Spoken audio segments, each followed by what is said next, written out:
Hey everyone. My name is Emma, and you are listening to Revenge Diaries with Emma.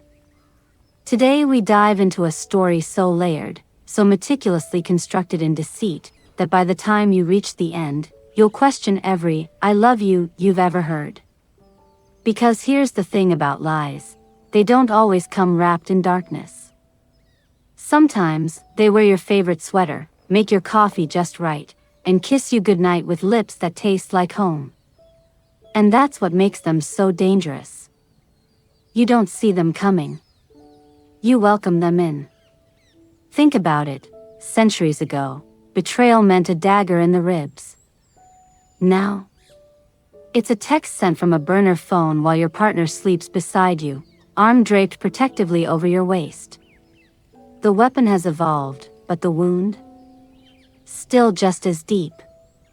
And let's be real, you probably won't survive this story emotionally intact. Not because it's overly dramatic, but because it's too familiar. Too possible. So, before you get comfortable, take a moment to like the video and subscribe, but only if you genuinely enjoy what I do here. And if you're listening from somewhere in the world right now, drop your city and local time in the comments. I love knowing who's out there riding this emotional roller coaster with me under moonlight or morning sun. Now, dim the lights, maybe turn on a fan for that soft background hum, and let's ease into today's journey together. You trudge through your day like everything's fine. You wake up to the scent of lavender laundry detergent clinging to your sheets, sip your matcha latte while scrolling through work emails, and laugh at your partner's dumb joke about the neighbor's overly enthusiastic lawn gnome collection. Life feels curated, pleasant, safe. You've built something together, brick by careful brick, a life that looks like a Pinterest board come to life, cozy throws, shared vacations, matching mugs that say his and hers in minimalist font. But beneath that surface, something's off. Not dramatically so, no slammed doors, no late-night shouting matches. Just a quiet shift. A hesitation before he answers your questions. A phone always face down. A sudden work trip that doesn't align with his company's usual travel schedule. You brush it off. Stress, you tell yourself. Everyone gets distant sometimes. Then comes the lie. It's small at first. Harmless, even. He tells you he's working late, again, and you believe him. You heat up leftovers, watch an episode of that new detective show, and fall asleep on the couch waiting for the sound of his key in the lock. But the next morning, while folding laundry, you find a receipt in his jacket pocket. Not from the office cafeteria. Not from a gas station near his usual route. A boutique hotel downtown.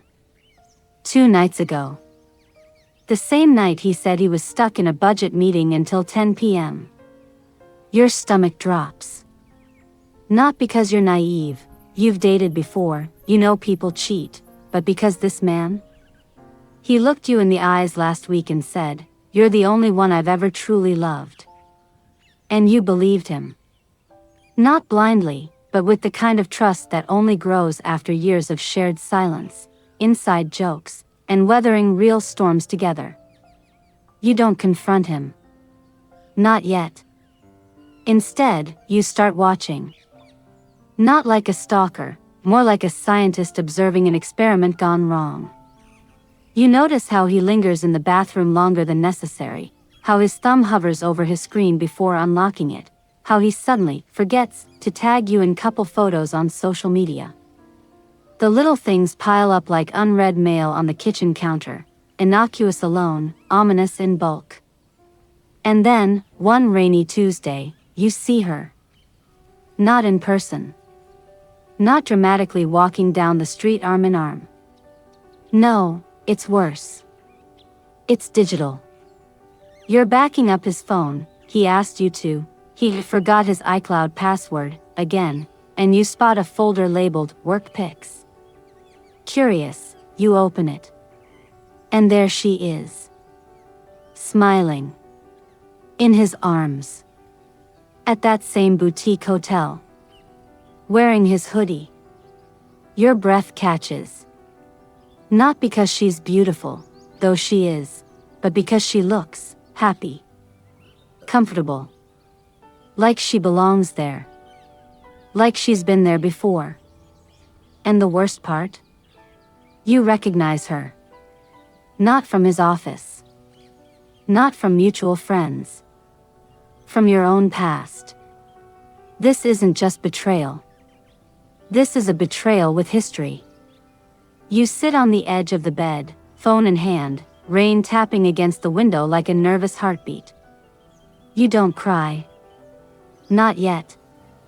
There's a cold clarity settling over you, sharp and clean, like winter air after a storm. You realize something fundamental has shifted. The man you loved, the man you built a life with, isn't just lying. He's living a parallel life. And you? You're just the cover story. But here's what he doesn't know. You're not the type to crumble quietly. You've always been the calm one, the steady one, the one who plans 3 steps ahead while everyone else is still tying their shoes. And now? Now you have a new plan. Because he told you a lie. And soon, you'll tell him the truth.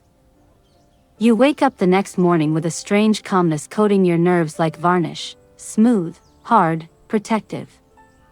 The kind of stillness that comes not from peace, but from decision. You don't check his phone again.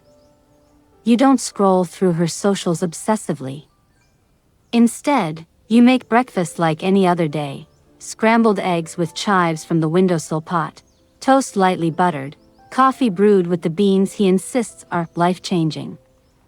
He strolls into the kitchen wearing that same soft gray t-shirt you bought him last Christmas, hair slightly tousled, humming off-key to a song only he can hear. He kisses your temple, pours himself a mug, and says, "Big day today. Gotta prep for the Thompson account." You nod. Smile. Say, "Good luck." Inside, you're cataloging every micro-expression, every shift in posture. The way his eyes flicker toward his phone when it buzzes on the counter. The slight tension in his jaw when you mention weekend plans. He's good, better than most, but you've been studying him for years. You know the rhythm of his honesty. And this? This is offbeat. At work, you sit at your desk, fingers hovering over the keyboard, but your mind is elsewhere. You replay the photo in your head, her laugh lines, the way she leaned into him like gravity had shifted. And then it hits you, you've seen that exact lean before.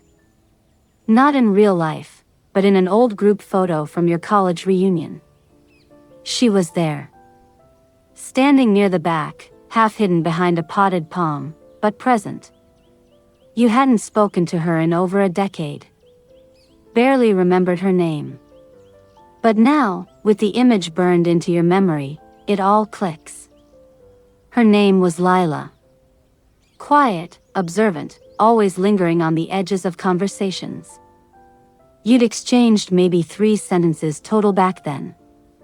Nothing hostile, nothing warm, just polite indifference. And now she's wrapped in your partner's hoodie, smiling like she's won the lottery.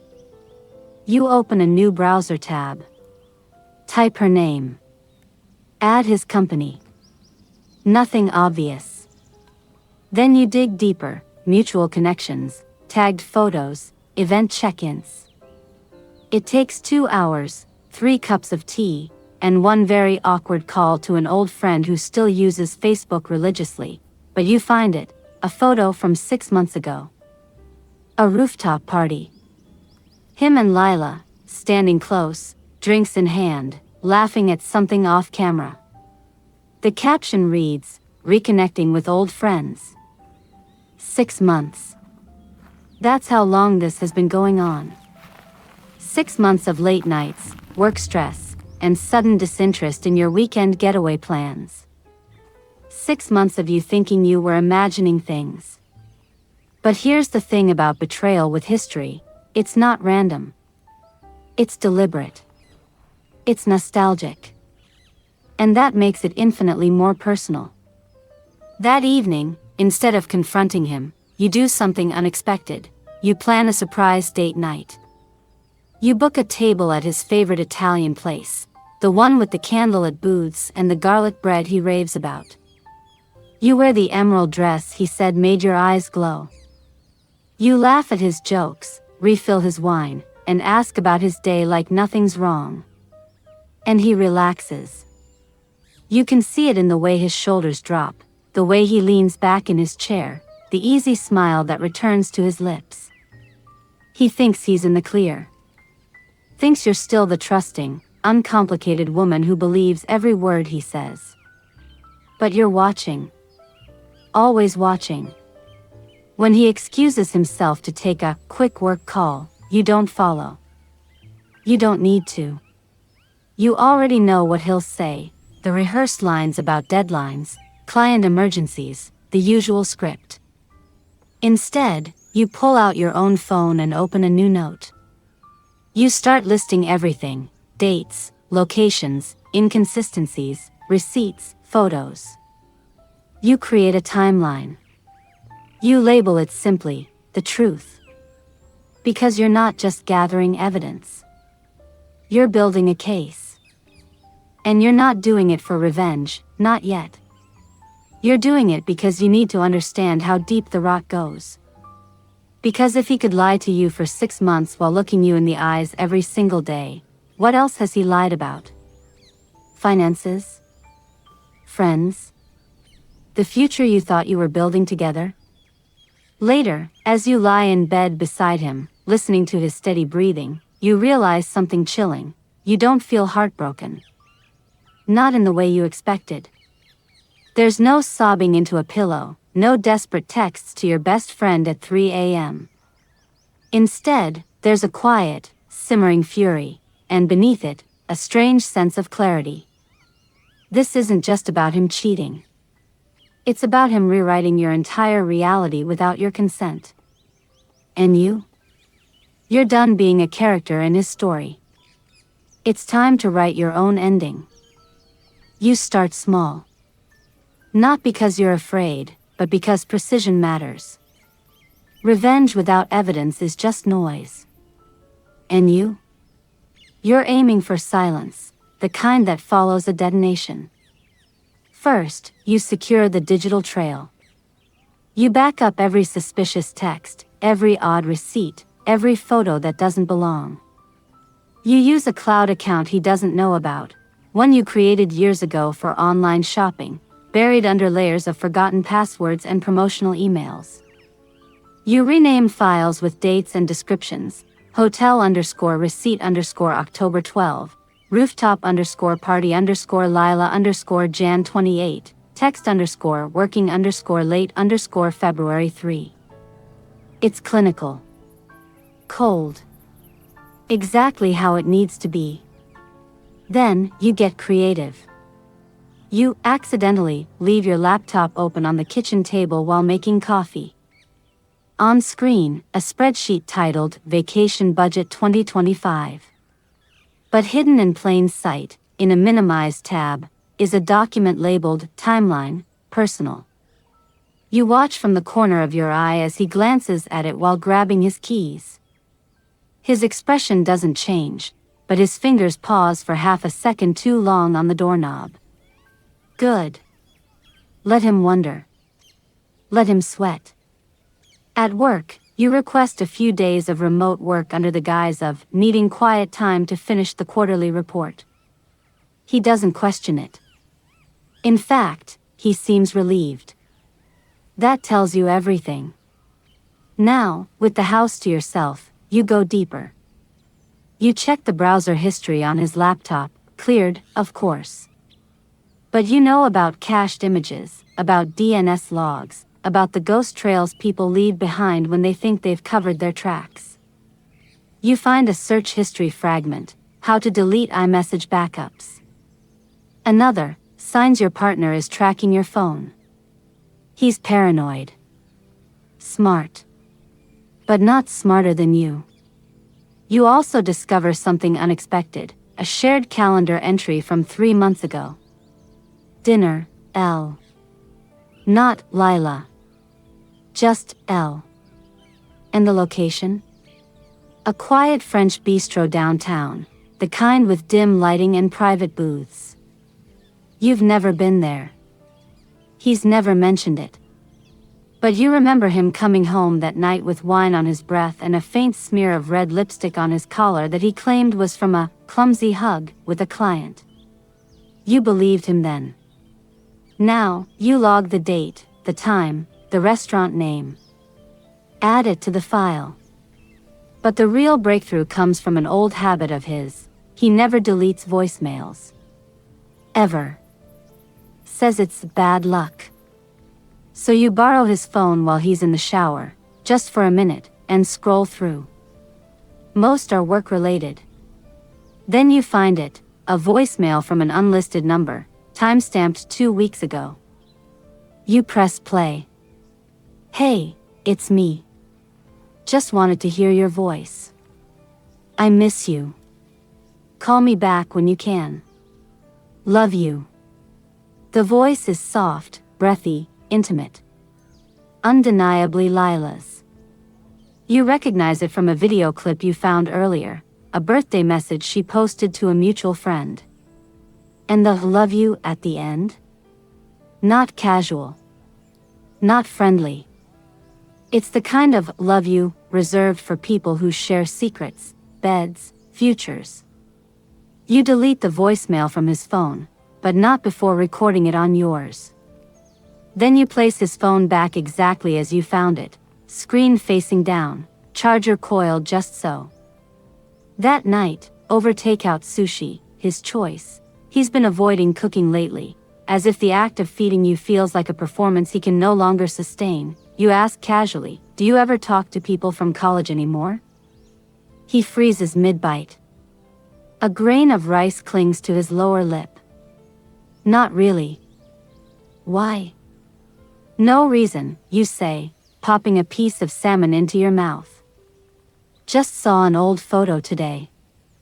Made me nostalgic. He swallows hard. Oh. Yeah. Those were weird times. You nod, eyes steady on his. Some people change so much. Others stay exactly the same. He doesn't respond. Just stares at his plate like it holds the answers to questions he didn't know he'd have to answer. You let the silence stretch. Let it coil around the room like smoke. Later, you lie awake again, listening to the hum of the refrigerator, the distant wail of a siren. You think about all the times you defended him to friends. He's just stressed. He's not great with words, but he shows love in other ways. You think about the future you imagined, a house by the lake, Sunday pancakes, adopting a rescue dog with floppy ears. All of it built on a foundation of sand. But instead of despair, you feel something else, power. Because knowledge is power. And you? You're drowning in it. You open your hidden cloud folder one last time before sleep. Scroll through the growing list of evidence. Each entry is a brick. Soon, you'll have enough to build a wall. Or a tomb. And when the time comes, he won't see it coming. Just like you didn't. You've seen her face 100 times now, in photos, in videos, in the quiet spaces between your thoughts. But seeing her in person? That's different. That's visceral. It happens on a Thursday afternoon. You're at the farmer's market, buying heirloom tomatoes and fresh basil, when you spot her. She's standing by the flower stall, wearing a sun hat and a linen dress that probably cost more than your weekly grocery budget. She's laughing with the vendor, fingers brushing a bouquet of peonies, completely at ease in a world that includes your partner's secrets but not your pain. Your first instinct is to turn and walk away. To preserve the illusion that you're still in control, still detached. But then she turns, and sees you. Her smile doesn't falter. If anything, it widens. Not with malice, but with something worse, confidence. Like she expected this moment. Like she's been waiting for it. You don't run. You don't flinch. You walk straight toward her, basket in hand, heart hammering against your ribs like a trapped bird. "Lila," you say, voice steady, calm as still water. She blinks. "Oh. Hi." A pause. "You remember me." "Hard to forget someone who's been sleeping in my boyfriend's hoodie." The vendor glances between you, suddenly very interested in arranging sunflowers. Lila's smile tightens at the edges, but she doesn't look away. "I didn't think you'd confront me." "I'm not confronting you," you say, tilting your head. "I'm just curious." "What's your angle? Nostalgia? Revenge? Or did he just promise you the same future he promised me?" She exhales sharply, glancing around as if expecting him to appear. "It's not what you think. Isn't it?" You step closer. Lower your voice. "Because from where I'm standing, it looks exactly like what I think. You've been seeing him for months. You've been lying to me by omission. And you knew, didn't you? You knew I'd recognize you eventually." She doesn't deny it. Instead, she says, "He told me you were distant. That you'd checked out of the relationship months ago." You almost laugh. "And you believed him?" "I wanted to," she admits quietly. "Because I've loved him since college." Quietly. Patiently. And when he reached out last year, it felt like fate. Fate. The word hangs in the air like cheap perfume. You study her face, the earnestness in her eyes, the slight tremor in her hands. She's not a villain. Not really. Just a woman who mistook manipulation for destiny. And that makes her dangerous. Because people who believe they're in the right, they don't back down. They double down. You nod slowly. "Well. Thanks for the chat." You turn to leave, then pause. Over your shoulder, you add, "Tell him I said hello." You don't wait for her response. You walk away, tomatoes heavy in your basket, sunlight warm on your skin. But inside, a new realization settles. This isn't just about him cheating. It's about him crafting a narrative where he's the victim, where you're the cold, absent partner, and she's the warm, understanding savior. He's not just betraying you, he's rewriting history to justify it. And that's unforgivable. Back at home, you open your evidence file again. You add a new entry, in-person encounter, farmer's market, April 17th. Confirmed emotional involvement. She believes his lies. Then you do something you haven't done in weeks, you cry. Not for him. Not for her. For yourself. For the version of you who trusted so completely, who built a life on the assumption that love meant honesty. But the tears don't last long. Because crying won't dismantle his house of cards. Only truth can do that. And you're about to hand him the match. You don't confront him. Not yet. Because confrontation without strategy is just noise, and you've already decided your silence will be louder than any scream. Instead, you refine your role. You become the perfect partner. You cook his favorite meals. You leave sweet notes in his work bag. You initiate conversations about future plans, buying a cabin upstate, adopting that dog, even starting a family someday. He relaxes into it like a man sinking into a warm bath, unaware the water is slowly heating to a boil. But you're watching. Always watching. You notice how he checks his phone less when you're being affectionate. How he lingers in bed longer in the mornings. How he starts mentioning Lila less, even in passing. He thinks he's won. That you're too naive, too trusting, to ever suspect the truth.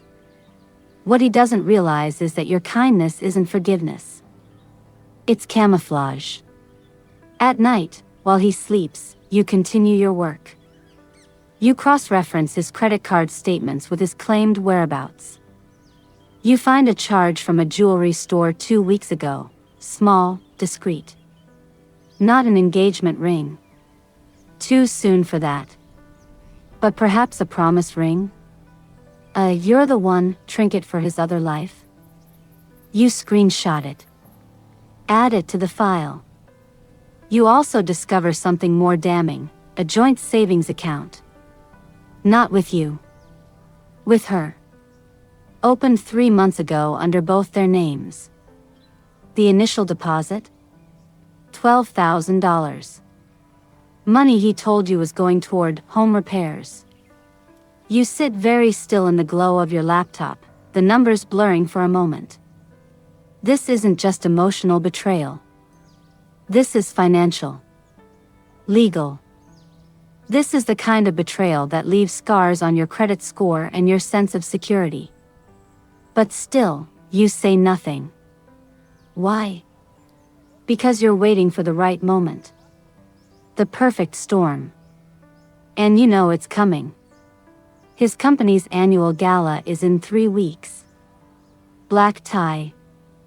Mandatory attendance for senior staff.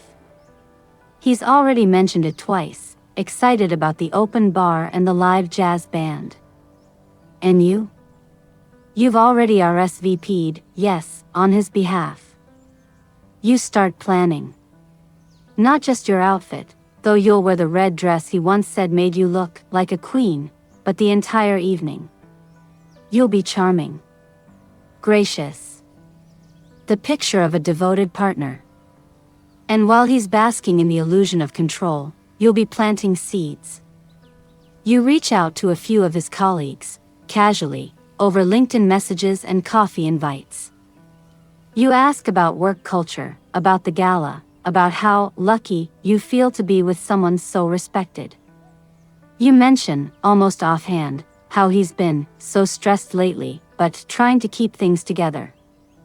You let them fill in the blanks. People love to speculate. And in corporate circles, speculation spreads faster than office gossip. Meanwhile, you quietly consult a lawyer. Not dramatically, no slammed doors or tearful confessions. Just a discreet email, a scheduled call during your lunch break. You ask about asset division, digital evidence, and whether a secret joint account constitutes financial fraud in your state. The answer? It's complicated, but it's leverage. You hang up, heart pounding, not with fear, but with purpose. Back home, he's in the living room, scrolling through his phone, feet propped on the coffee table. You bring him a glass of iced tea, just how he likes it, with a sprig of mint. He smiles up at you, eyes soft. You're the best, you know that? You smile back. I try. And you do. You try so hard to be the woman he thinks you are, the one who doesn't notice, doesn't question, doesn't fight back. But the truth is, you're not that woman anymore. You're the woman who sees everything. And soon, very soon, he'll know it too. The gala arrives on a crisp Friday evening, the kind where the city lights shimmer like scattered diamonds against a velvet sky. You spend the afternoon preparing, not just your appearance, but your mind. You curl your hair just so, apply your makeup with steady hands, and slip into the red dress that hugs your curves like a second skin. You even dab on his favorite perfume, the one he once said reminded him of summer nights in Tuscany. He watches you from the doorway, eyes wide. You look incredible. Thank you, you say, adjusting an earring. Ready to show me off? He grins, looping an arm around your waist. Always. But as you drive to the venue, you notice the subtle tells. The way his thumb taps restlessly against the steering wheel, the glance at his phone every time it lights up on the console. He's nervous. Not about you, but about her. Because Lila will be there too. Not as his date, of course. She's been invited as a consultant for his department. A convenient fiction. You arrive at the grand ballroom of the historic downtown hotel. Crystal chandeliers cast a golden glow over tuxedos and gowns. Jazz floats through the air like smoke. You smile at colleagues, accept compliments, and let him introduce you as my amazing partner. Every word feels like a performance, but so does his. Then you see her. Lila stands near the bar in a sleek navy gown, hair pinned up, holding a flute of champagne. Her eyes find yours across the room. There's no panic, just a quiet acknowledgement, like two chess players recognizing each other mid-game. You don't look away. Instead, you raise your glass slightly in her direction. A silent toast. To what? To the truth? To the reckoning? You're not sure. But she understands. She gives the tiniest nod. The night unfolds like a carefully choreographed dance. You circulate, laugh at jokes, and let your hand rest possessively on his arm. But you're also gathering. You overhear a colleague mention how surprised they were that Lila was brought on as a consultant. She's not even in our industry. You note the way his boss claps him on the shoulder and says, "Glad to see you've got your head on straight these days." He's been selling a story. And you're about to rip the pages out. At one point, while he's deep in conversation with a client, you slip away to the restroom. In the quiet of the marble-lined stall, you pull out your phone and open a voice recording app. You've been using it all evening, capturing snippets of conversation, ambient noise, anything that might be useful. You label the file, gala_evidence_April_28. When you return, he's waiting by the dance floor, hand extended. Dance with me?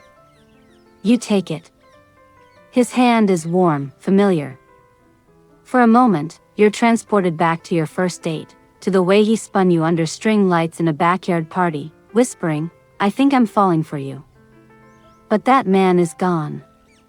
As the band plays a slow number, you rest your head on his shoulder, and whisper into his ear, just loud enough for him to hear, "I know about the account." He stiffens. Just for a second. Then forces a laugh. What account? The joint one. With Lila. His breath hitches. He tries to pull back, but you tighten your grip on his hand, smiling brightly for the onlookers. "Don't worry," you murmur. "I haven't told anyone. Yet." The song ends. You step back, still smiling. "Let's get some dessert." He follows, pale beneath his tuxedo, eyes darting toward the exit. But you're not done. Later, as you're leaving, you accidentally drop your clutch near Lila's table. She bends to pick it up, and you catch her wrist. "Tell him," you say softly, "that the truth always finds its way home." Then you take your clutch, thank her, and walk away, heels clicking against the marble like a countdown. In the car, he's silent. You drive in comfortable quiet, as if nothing happened. But you both know the game has changed. Because now, he's not just hiding. He's running. And you? You've just set the trap. The days after the gala unfold like a slow-motion avalanche. He's jumpy. Distracted. He leaves his phone unlocked more often now, as if testing whether you've seen more than you've let on. You don't touch it. Not yet. Let him wonder. Let him imagine the worst. You, meanwhile, double down on normalcy. You host a dinner party. Not a small, casual get-together, no. This is a full production. You invite his closest colleagues, a few mutual friends, and, of course, Lila. You send the invitation with a note, "So glad we reconnected at the gala. Would love to have you over for a proper catch-up." She replies within the hour, "Absolutely. Looking forward to it." Perfect. You spend the week preparing.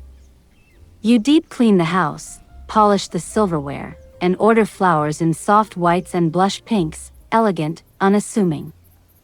You even bake his favorite chocolate torte, the one he says tastes like childhood. The night arrives. Guests trickle in, coats draped over arms, wine bottles in hand. You greet everyone with warmth, pouring drinks, making introductions, laughing at inside jokes you barely remember. Lila arrives last, wearing a simple black dress and a smile that doesn't quite reach her eyes. "Thanks for having me," she says, handing you a bottle of Pinot Noir. "Of course," you reply. "You're practically family." The words hang in the air just long enough to sting. Dinner is a masterpiece of tension disguised as charm. You seat Lila across from him, close enough to see each other, far enough to avoid suspicion. You steer conversation towards safe topics, travel, food, the absurdity of office politics. But every so often, you drop a subtle reference. "Remember that weekend in Napa?" you say, turning to him, eyes bright. "When you said you'd never been happier?" He nods, fork hovering over his risotto. "Yeah. That was special. You were working remotely that whole time, right?" you add casually. "Must have been nice to get away from the office." His knuckles whiten around his fork. Lila stares intently at her plate.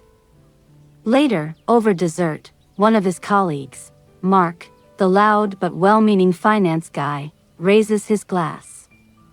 To his name.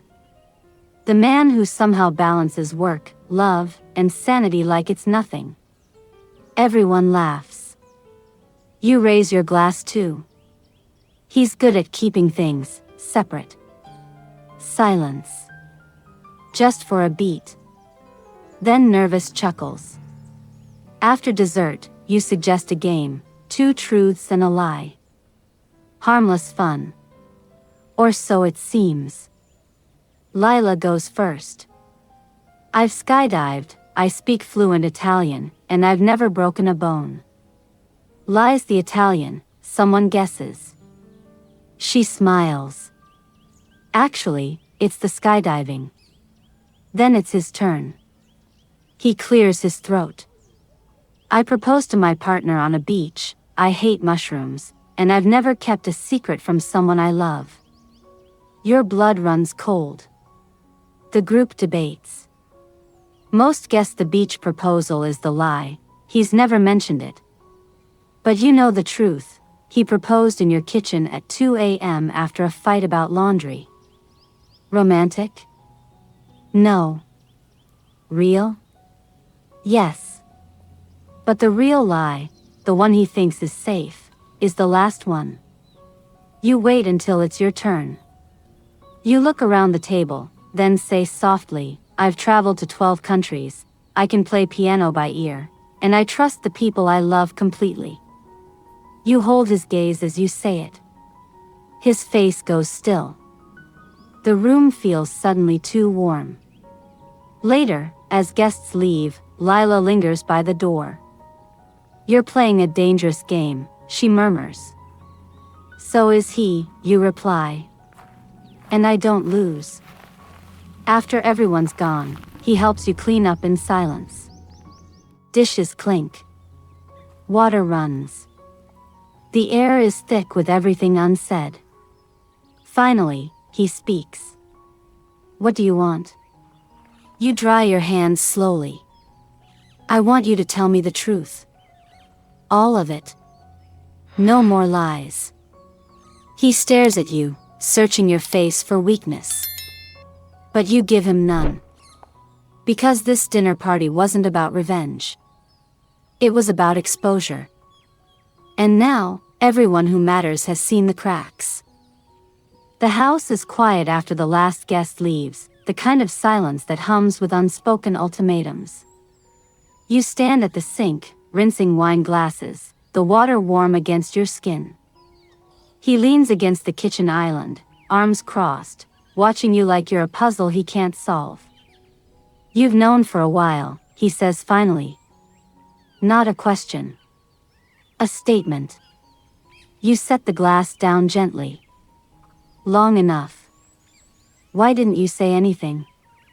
You turn to face him. Because I needed to be sure. And because I wanted you to feel what it's like, to live in a lie while someone watches you pretend it's real. He flinches. Good. For a moment, neither of you speaks. The only sound is the low hum of the refrigerator and the distant wail of a train passing through the city.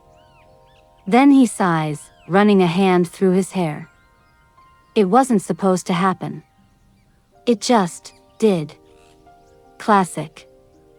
The oldest excuse in the Book of Cowardice. You told me I was the only one, you say, voice low. You looked me in the eyes and said you'd never lie to me again after that stupid fight about the credit card bill. And now? 6 months. A secret bank account. Hotel rooms. Lies wrapped in lies. He opens his mouth, to apologize, to justify, you don't care, but you cut him off. Don't, you say. Don't waste your breath. I don't want your reasons. I want your truth. He hesitates. Then, quietly, I love her. The words land like stones in still water. You expected them. Prepared for them. But hearing them out loud, spoken in the home you built together, surrounded by the mugs you bought as a set, the photos of vacations you took hand in hand, it still cuts. But you don't cry. You don't rage. You simply nod. And she loves you? Yes. Enough to leave her life for you? He looks away. We've talked about it. Of course they have. You already knew that. The joint account, the hotel stays, the late night calls, it wasn't just an affair. It was a plan. A future being built in the shadows of your present. You walk to the living room and pick up your laptop from the coffee table. You open the file, the truth, and turn the screen toward him. His face goes pale. Where did you get this? Everywhere, you say. Receipts. Messages. Photos. Voicemails. Bank records. Even your search history. He stares at the screen like it's a mirror showing a stranger. You've been spying on me. No, you correct him. I've been paying attention. He sinks onto the couch, head in his hands. What are you going to do? That depends, you say, sitting across from him. Are you going to tell me everything? Or do I have to find out the rest myself? He looks up, eyes red-rimmed. What do you want to know? So you ask. Not with anger, but with precision. When did it start? Where did they meet again? How much money has he funneled into that account? Has he promised her your house? Your dog? Your life? And he answers. Haltingly at first, then in a rush, as if the truth has been choking him too. It started at a conference. A chance encounter. A drink just to catch up. Then texts. Then dinners. Then nights. He says he never meant to hurt you, but he also never stopped. Not when you planned that weekend getaway. Not when you cried over your mother's illness and he held you, whispering, I'm here. Not even when you talked about marriage again last winter. He was already gone. When he finishes, the room feels heavier, like the air itself is mourning. You close the laptop. "Thank you," you say. He blinks. "For what?" "For the truth." You stand. Walk to the bedroom. Pack a small bag, just essentials. You don't slam doors. You don't yell. You simply gather your things, your dignity, your future. At the door, he calls your name. You pause. Don't turn. "I'm sorry," he says. You almost laugh. Sorry doesn't rebuild trust. Sorry doesn't erase 6 months of lies. Then you step outside, into the cool night air, and close the door behind you. Not with a bang, but with finality. The fallout begins before the front door even clicks shut behind you. You don't go far, just to your best friend's spare room, a cozy attic studio above her garage, lined with fairy lights and mismatched throw pillows. She doesn't ask questions. Just hands you a glass of wine, wraps you in a fleece blanket, and says, "Stay as long as you need." But you're not there to grieve. You're there to regroup. Within 24 hours, the ripple effect spreads.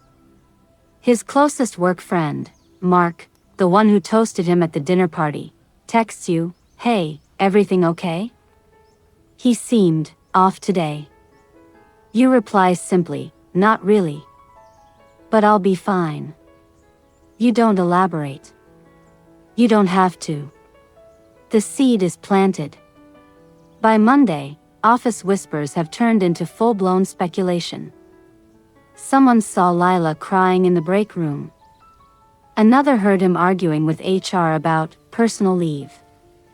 And then there's the money. Rumors swirl about unexplained transfers, about a consulting gig that doesn't exist. You stay silent. Let the truth do the talking. But the real fracture comes from your mutual friends. One by one, they reach out, not to take sides, but to ask, "What happened?" You don't villainize him. You don't paint yourself as a martyr. You just state the facts. He's been in a relationship with someone else for 6 months. There's a joint bank account. I have proof. That's all it takes. Friendships dissolve like sugar in hot tea. Some side with him. People make mistakes, they say, but most? They're furious. Not just for you, but for themselves. Because he lied to them too. Laughed at their jokes, attended their birthdays, held their babies, all while living a double life. One woman, a friend since college, sends you a long voice note. "I can't believe I hugged him at my wedding and he was already planning a future with her. It makes my skin crawl." You listen to it once. Then delete it. You don't need more anger. You need clarity. Meanwhile, he tries to contact you. Texts. Calls. Emails. "Can we talk? I miss you. Please, just let me explain." You don't respond. Not because you're cruel, but because you've already heard his version of the truth. And it's not enough. Then comes the first real consequence. His company launches an internal review. Not because of the affair, those are private matters, but because of the financial irregularities. That joint account? It used company reimbursement codes. A gray area, but enough to trigger an audit. You hear about it from a colleague who slips you a coffee in the parking lot. They're looking at his expense reports from the last year. Things don't add up. Good. Let them dig. But the emotional toll is heavier than you expected. Nights are the worst. You lie awake, replaying memories like crime scenes. That weekend in Napa, was he texting her while you watched the sunset? The night you got promoted, did he celebrate with her after you fell asleep? Even the way he used to rub your shoulders after work, was it affection or performance? You start questioning everything. Your friend finds you one morning staring blankly at the wall, coffee gone cold. You okay? She asks gently. I don't know who I was with, you admit. Like, was any of it real? She sits beside you. The love you felt was real. That's what matters. His betrayal doesn't erase your truth. You hold on to that. Because while the world around you fractures, friends choosing sides, colleagues whispering, his reputation slowly unraveling, you realize something vital. You're not falling apart. You're shedding skin. And what's emerging is sharper. Clearer. Unafraid. The legal shadows stretch long and cold, but you step into them without flinching. Your lawyer, sharp-eyed, no nonsense, with a voice like tempered steel, lays it out plainly during your second meeting. If that joint account was funded with marital assets, we can argue financial infidelity. In this state, that can impact asset division.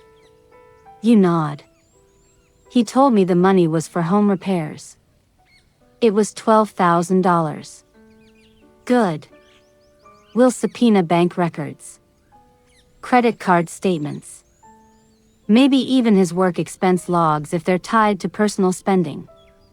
You hand over your evidence file, now neatly organized, time-stamped, annotated. She flips through it slowly, eyebrows rising. You've been thorough. I had to be. She looks up. Do you want revenge? Or resolution? The question hangs in the air. You think about it. Really think. Resolution, you say finally. But I won't let him walk away clean. She smiles faintly. Then we proceed carefully. Legally. No leaks. No social media. We let the system do the work. But the system moves slowly. And while you wait, he makes his first mistake. He tries to move money. Not all of it, just enough to protect what he calls his side. But your lawyer is already watching. She files an emergency motion to freeze all shared accounts. The judge grants it within 48 hours.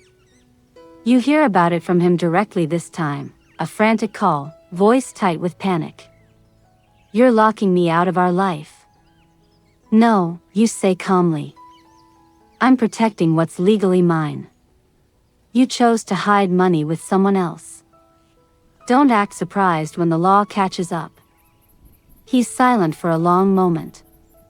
Then, quietly, you've changed. Yes, you agree. I have. Meanwhile, the legal process unearths more than just finances.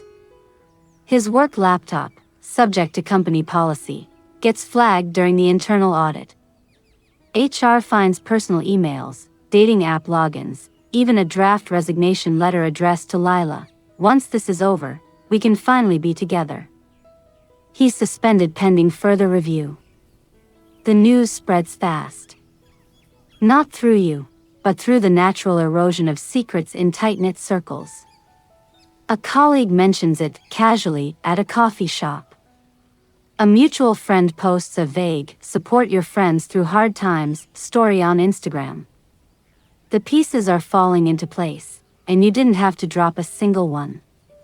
But the real blow comes from an unexpected source, his family. His mother calls you one evening, voice trembling. Is it true? About Lila? About the money? You don't gloat. You don't soften the truth. Yes. She cries. Not for him, for you. We thought you were so happy. We were, you say. Until he decided we weren't enough. She invites you to Sunday dinner anyway. You're still family to us. You decline politely. Not out of bitterness, but because you're done playing roles in other people's narratives. Back at your friend's attic, you update your evidence file one last time. Add the legal filings, the suspension notice, forwarded anonymously, the bank freeze order. Label it, case closed, pending final judgment. You're not waiting for him to apologize. You're not waiting for justice to feel satisfying. You're just waiting for it to be over. Because the truth isn't just about exposing lies. It's about reclaiming your life from the wreckage. And you're almost there. The post goes live on a Tuesday morning. You didn't write it. You didn't even know it was coming. But someone did, someone who'd had enough. A former colleague of his, maybe. Or a friend of Lila's who felt used. Whoever it was, they compiled a thread, screenshots of texts, blurred but recognizable photos, dates, locations, even a snippet of that voicemail, "Love you." They didn't name names, not directly, but the details were specific enough. The boutique hotel. The joint account. The gala. The dinner party. Within hours, it's everywhere. Not viral in the celebrity sense, but viral in the way small communities implode, neighborhood group chats, alumni networks, industry Slack channels. People who once toasted him at conferences now whisper behind their hands. Can you believe it? I always thought he was too perfect. She must be devastated. You stay off social media. Delete the apps. But your phone buzzes relentlessly, friends checking in, strangers offering support, even a journalist asking for comment. You ignore them all. He, however, panics. He calls you in a frenzy. Did you do this? No, you say. But I'm not sorry it happened. You're destroying my life. Your choices destroyed your life, you correct him. I just refuse to pretend they didn't happen. He hangs up. But the damage is done. His company issues a formal statement. An employee is on administrative leave pending investigation into alleged misconduct. No names, but everyone knows. Job offers dry up. Networking events suddenly forget to invite him. Even his gym buddy stops returning his calls. Lila disappears from social media entirely. Her profile goes private, then vanishes. Rumor has it she's moved cities. And you? You watch it all unfold from the quiet sanctuary of your friend's attic, sipping chamomile tea, reading novels, and taking long walks in the park. You don't gloat. You don't celebrate. But there's a quiet satisfaction in seeing the architecture of his lies collapse under its own weight. Then, the unexpected, a message from an old college friend. Saw the post.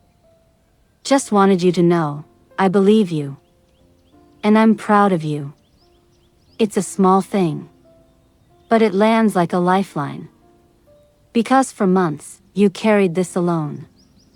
Now, the world is carrying it with you. Your lawyer calls with an update. The financial audit is complete.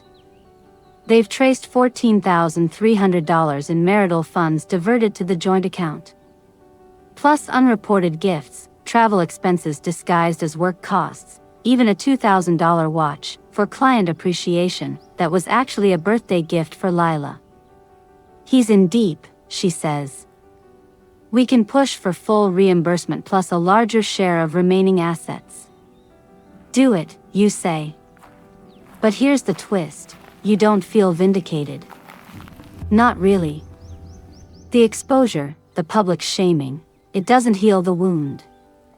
It just changes its shape. What helps is simpler, cooking dinner with your friend. Laughing until you cry over a ridiculous cat video.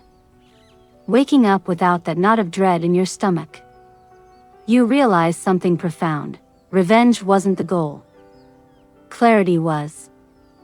And now that you have it, you're ready to move forward, not as the woman he betrayed, but as the woman who survived it. He doesn't go quietly. Of course he doesn't. Men like him rarely do. When the walls close in, they don't surrender, they counterattack. And his weapon of choice? The oldest trick in the book: rewrite the narrative. It starts with a carefully worded email to mutual friends. "I've made mistakes," he writes, "but I'm being painted as a monster." She's twisting the truth to win in court. Then come the calls, late night, hushed, dripping with false concern. "I'm worried about her," he tells one friend. "She's not handling this well. She's been unstable." You hear about it secondhand. A text from your college roommate: "He told Sarah you've been emotionally volatile since the split. Just so you know." You almost laugh. Unstable? You, who documented every lie with timestamps and receipts. You, who refused to scream, who waited for legal channels, who never posted a single angry word online. But you understand his play. He's trying to flip the script, from betrayer to victim, from liar to misunderstood man caught in a vengeful ex's web. It's pathetic, predictable, and dangerously effective in certain circles. So you let him dig his own grave, deeper. You don't respond to the rumors. You don't correct people in group chats. You simply live your truth, calmly, consistently. You show up to coffee dates on time. You send thoughtful birthday cards. You volunteer at the animal shelter on weekends. Your actions become your rebuttal. And slowly, his version starts to crumble. Because people who know you, really know you, see the dissonance. The woman who organized charity bake sales, who stayed up all night helping a friend through a panic attack, who always remembered your mom's birthday, that woman doesn't fit the unstable label. Even his own sister texts you, "Ignore him." We all know what really happened. But his most desperate move comes during a mediation session.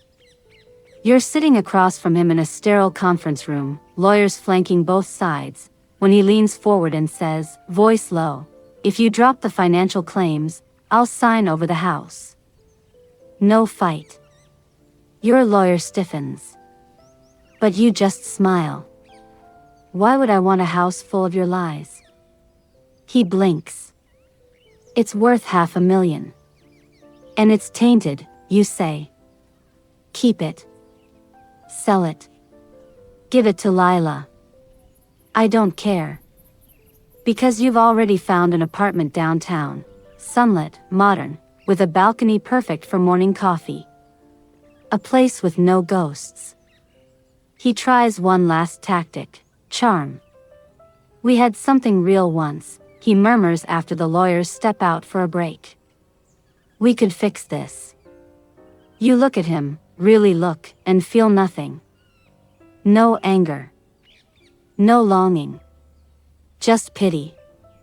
"You don't get to decide what was real," you say. "That's not how truth works."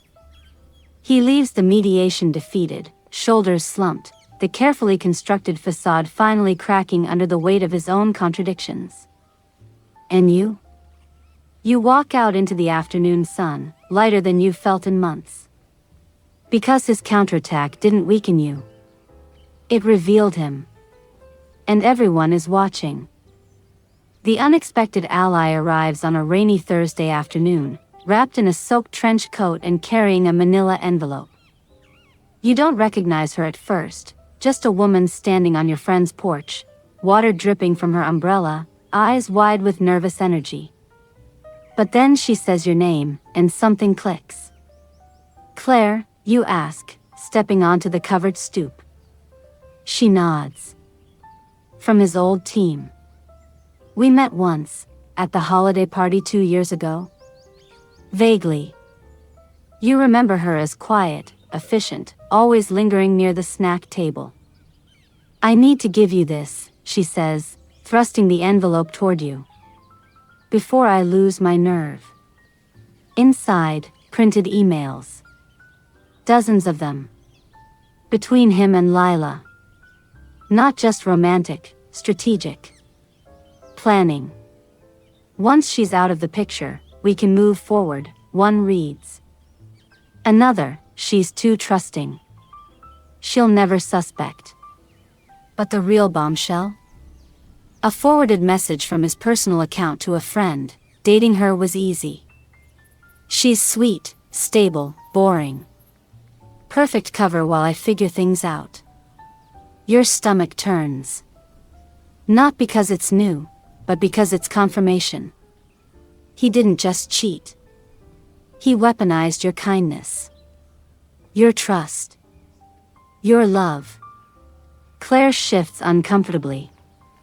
I didn't know about the affair at first. But when HR started asking questions, I dug. Found these in a shared drive he forgot to delete. She swallows. I should have come forward sooner. I was scared. You're here now, you say gently. That's what matters. She looks at you, eyes glistening. He made me feel small too. Took credit for my work. Made jokes about my anxiety. I thought it was just me. It's never just you, you say.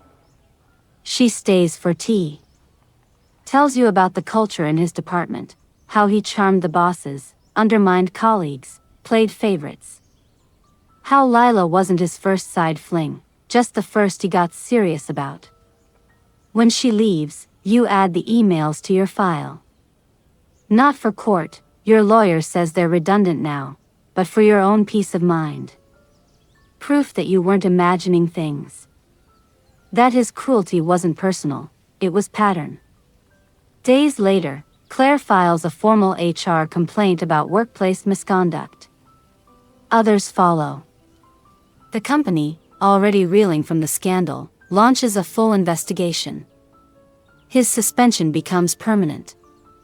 You don't celebrate. But you do feel a quiet shift, a sense that the universe has a way of balancing scales, even if it takes time.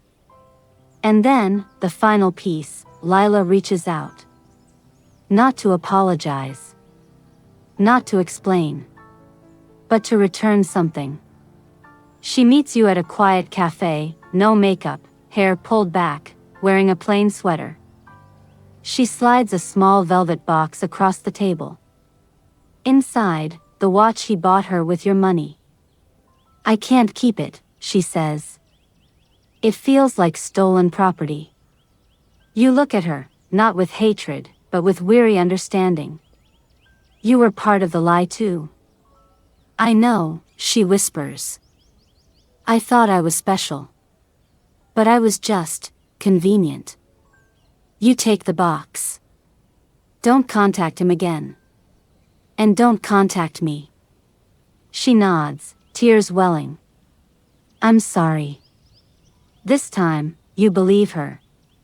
Because betrayal doesn't always come from malice. Sometimes, it comes from weakness.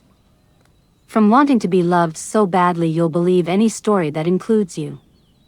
But knowing that doesn't change what happened. It just makes the healing a little less lonely. The courtroom is smaller than you imagined, fluorescent lights, scuffed linoleum, chairs bolted to the floor. No dramatic gavel slams, no packed gallery of onlookers. Just you, him, your lawyers, a tired-looking mediator, and the quiet weight of everything unsaid. He looks older. Thinner.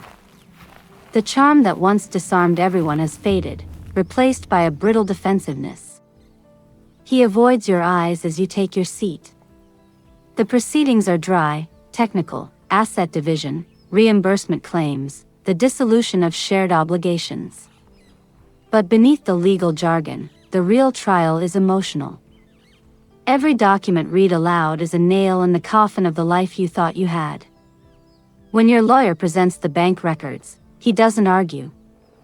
When she cites the $14,300 in diverted funds, he just stares at his hands. The fight has gone out of him. Then comes the moment you didn't expect. The mediator asks, Is there anything either party would like to say before we finalize? His lawyer shakes his head. But he raises his. Yes. You brace yourself. For an apology? A last-ditch justification? Instead, he looks at you and says, voice cracking, I didn't think it would hurt you this much. The room goes still. You almost laugh. You didn't think, you say softly. Or you didn't care? He doesn't answer. And in that silence, you see it, the truth he's been running from. He didn't set out to destroy you. He just didn't value you enough to consider the cost. Your pain was collateral damage in his pursuit of a fantasy. It's worse than malice. It's indifference. Your lawyer nudges you. You don't have to respond. But you do. I trusted you with everything, you say, meeting his eyes. My heart, my home, my future. And you treated that trust like it was nothing. So no, this isn't just about money. It's about respect. And you lost that the moment you chose to lie. He looks away. The agreement is signed. Assets divided. Accounts closed. Legally, it's over. But as you walk out into the courthouse hallway, sunlight streaming through high windows, you realize something. The real reckoning wasn't in this room. It happened months ago, the night you found the receipt. The moment you chose truth over comfort. The day you stopped begging for honesty and started demanding it. He may have broken your heart, but he didn't break you. And that's the victory. Outside, your friend waits by the curb, holding 2 coffees. She doesn't ask how it went.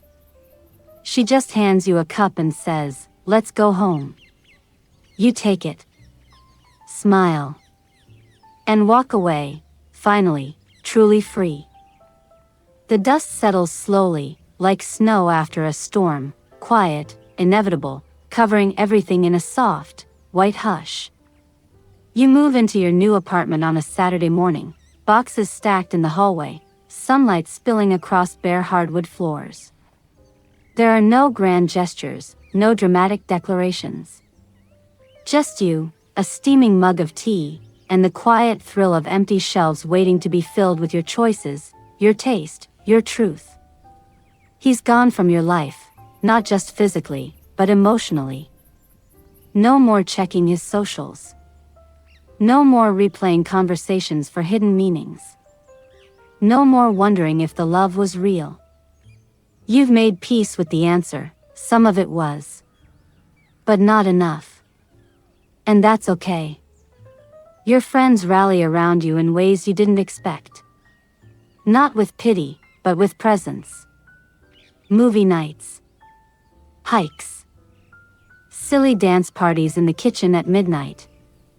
They remind you that love isn't just found in partnerships, it's woven into the fabric of everyday connection.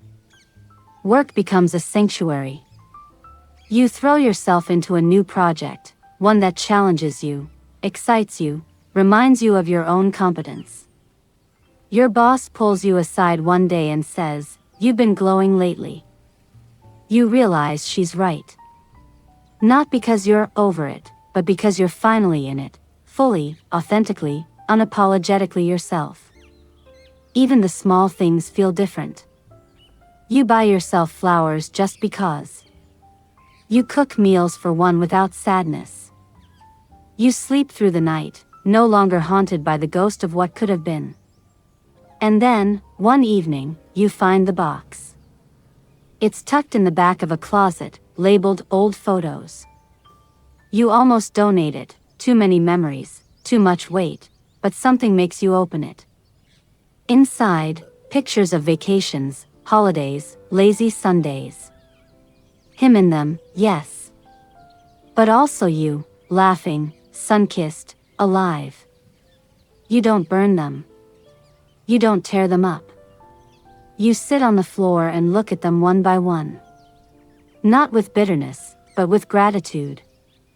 Because those moments were real, even if the ending wasn't. You loved. You were loved, in his flawed way. And that doesn't vanish just because the story changed. You keep a few, the ones where it's just you, or you with friends, or you with your dog. The rest? You recycle them. Not as erasure, but as release. Months pass. Seasons turn. You start dating again, not seriously, just coffee with kind-eyed strangers who don't carry the weight of your past. You learn to trust your instincts. To walk away when something feels off. To honor your own boundaries like sacred ground. And one day, you realize, you're happy.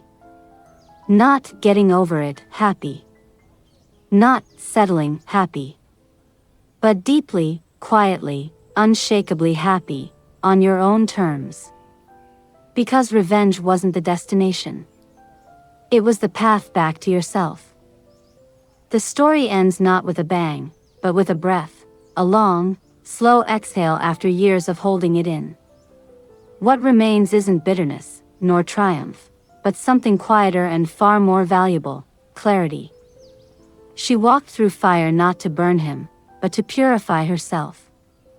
And in the ashes of that relationship, she didn't just find evidence of his lies, she rediscovered her own worth. Because the cruelest part of betrayal isn't the act itself, but the way it makes you doubt your own perception. It whispers, were you not enough? Did you imagine it? Maybe you deserved it.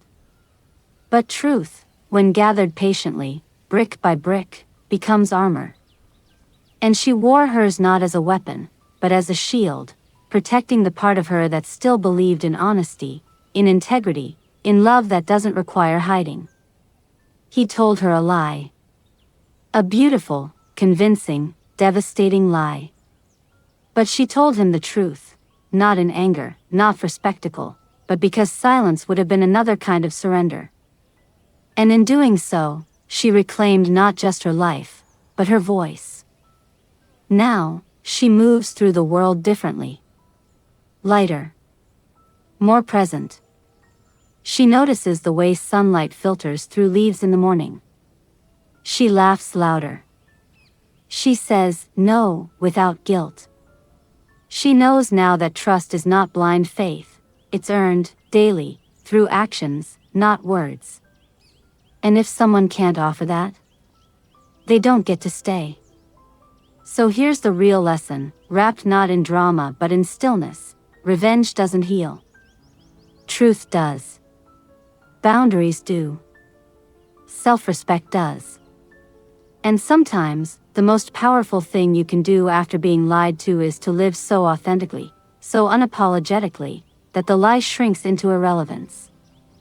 Until next time, remember, everyone has their story, but only you get to decide how it ends. Now, I'd love to hear from you. Have you ever uncovered a lie that changed everything? How did you respond, not in the moment, but in the months that followed? Drop your story in the comments. Not for drama, but for connection. Because sometimes, knowing we're not alone is the first step toward healing.